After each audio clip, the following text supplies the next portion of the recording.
부정확한 정보와 낯선 용어에 혼란스러웠던 군대 휴가의 개념, 어떤 영상보다 정확하고 쉽게 정리해 드릴게요. 영상 마지막엔 군대 휴가 자료를 다운받는 법을 알려드릴 테니 끝까지 시청해 주세요.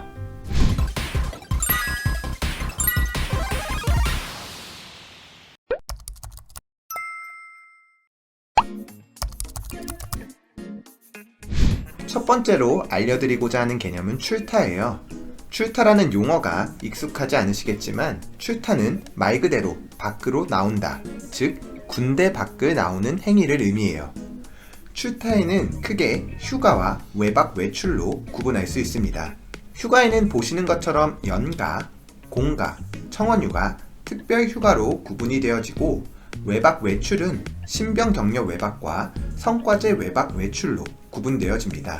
특별휴가 안에는 우리가 받기 위해 노력해야 하는 포상휴가, 보상휴가, 위로휴가가 존재해요. 아마 군대 휴가에 대해 검색해 보신 분들은 아시겠지만 100일휴가, 신병 위로휴가 등 비슷한 용어들이 혼재돼서 사용되고 있고 부정확한 정보들이 너무 많아 혼란스러우셨을 거예요. 지금은 이 표가 복잡해 보이고 용어도 익숙하지 않겠지만 이 영상을 보고 나시면 군대 용어들이 쉽게 이해되고 어떤 상황에 어떤 휴가를 써야 하는지 전반적인 개념을 잡으실 수 있으실 겁니다. 첫 번째로 알아볼 휴가는 연가입니다. 연가는 보시는 의미처럼 연마다 부여되는 휴가로서 모든 국군 장병 누구나 의무적으로 부여되는 휴가를 의미해요. 연가의 경우 복무일수에 따라 휴가 일수가 부여된다라는 특징이 있어요. 그렇기에 복무기간이 다른 육군, 공군, 해군의 경우 다음 표와 같이 각 연가 일수가 부여됩니다. 현재는 병사들마다 복무일이 다르기 때문에 아래 표와 같이 복무 단축일에 따라 총 연가 일수가 다릅니다. 만약 내 복무기간이 기존 복무일수인 21개월 대비 80일이 단축되었다라고 하면 25일에 연가를 부여받게 되는 구조입니다. 연가의 사용 방법은 규정상에는 특별히 명시되어 있지는 않으나 일반적으로 부대에서는 총 부여받은 연가를 일병부터 병장 계급에 맞춰 소진하도록 장려하고 있습니다. 연가는 자유롭게 쪼개서 사용이 가능하기 때문에 쪼갠 연가에 보상휴가, 포상휴가, 위로휴가와 같은 특별휴가를 붙여서 나오는 구조예요. 아래의 표는 이해를 돕기 위해 임의로 만든 자료이니 실제 휴가는 자신의 상황에 맞춰 사용하시면 됩니다. 다음으로는 공가입니다. 공가는 공식적으로 인정되는 휴가라는 의미를 가지고 있고 공식적으로 인정되는 기준은 다음과 같아요. 보시는 것처럼 규정상 다음 6가지로 규정하고 있으나 여기서는 3번 공무상 질병이나 부상으로 직무를 수행할 수 없을 때의 기준만 보시면 될 것 같네요. 여기서의 공무는 군 복무를 의미하기 때문에 군 복무하는 과정에서 다치거나 병에 걸려 치료를 받으시는 경우에는 공가를 사용할 수 있겠구나 라고 생각을 하시면 될 것 같아요.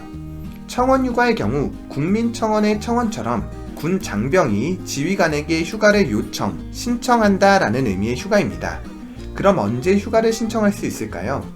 청원휴가는 병가와 경조사일 때 사용하는 휴가다 라고 개념을 잡으시면 될 것 같아요.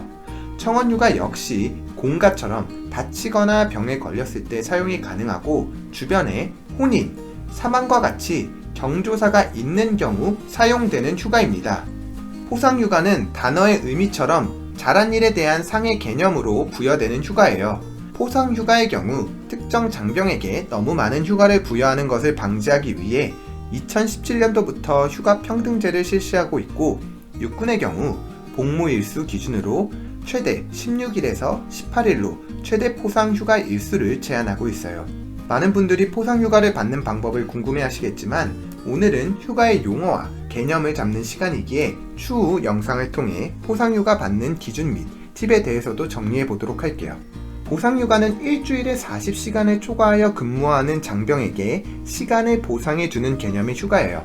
일 8시간 이외에 추가로 근무하거나 주말에 근무하는 경우 보상휴가 부여 여부를 확인해 보시면 될 것 같습니다.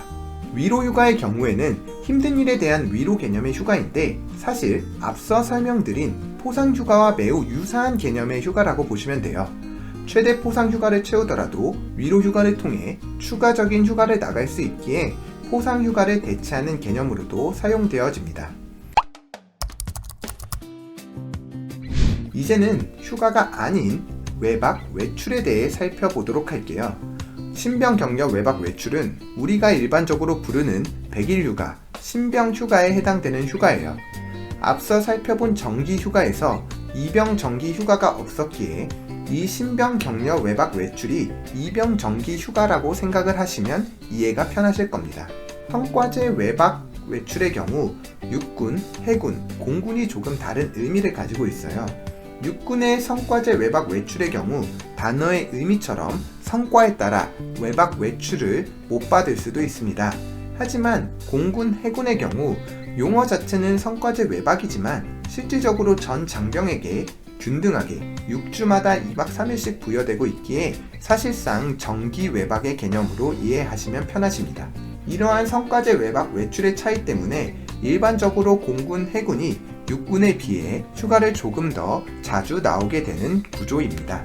그럼 휴가와 어떤 차이가 있는지 궁금하실 거예요.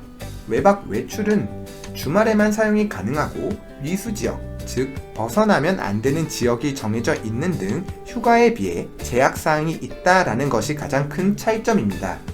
하지만 2018년 복무 규정이 변경됨에 따라 평일에 일과 후 외출이 허용되었고 지역으로 정해져 있던 미수지역이 없어지며 차량으로 2시간 복귀가 가능한 거리로 제한이 완화되었습니다. 이병의 경우 신병 격려 외박, 즉 입대 후 약 100일 정도 후에 나오는 휴가를 통해 첫 휴가를 나오게 됩니다. 이후 일병부터 병장까지 각 계급의 정기 휴가가 기본적으로 부여가 되고 이 정기 휴가에 선택적으로 부여되는 포상휴가, 위로휴가, 보상휴가, 성과제 외박 외출을 붙여서 나오는 구조라고 생각하시면 됩니다. 만약 주변의 가족들이 결혼, 출산, 사망과 같이 경조사로 인해 휴가를 나가야 되는 경우 먼저 청원 휴가를 확인하시면 됩니다.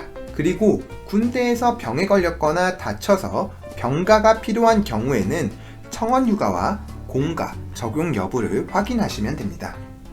이 영상을 모두 시청하셨다면 휴가 용어와 휴가에 대한 전반적인 개념이 이해가 되셨을 거예요. 이 영상을 보고 이해가 되지 않는 부분이 있다라고 하시면 아래 댓글을 통해 남겨주시면 제가 아는 범위 내에서 답변해드리도록 하겠습니다. 그리고 이 자료는 패커맨 블로그에 업로드를 할 예정이니 필요하신 분께서는 아래 패커맨 블로그 링크를 통해 접속을 하시면 이 자료를 다운받으실 수 있으실 겁니다. 앞으로도 정확하고 유익한 군대 관련 정보를 연재할 예정이니 많은 관심 부탁드려요. 긴 시간 들어주셔서 감사합니다. 이 영상이 도움이 되셨다면 구독과 좋아요를 눌러주세요.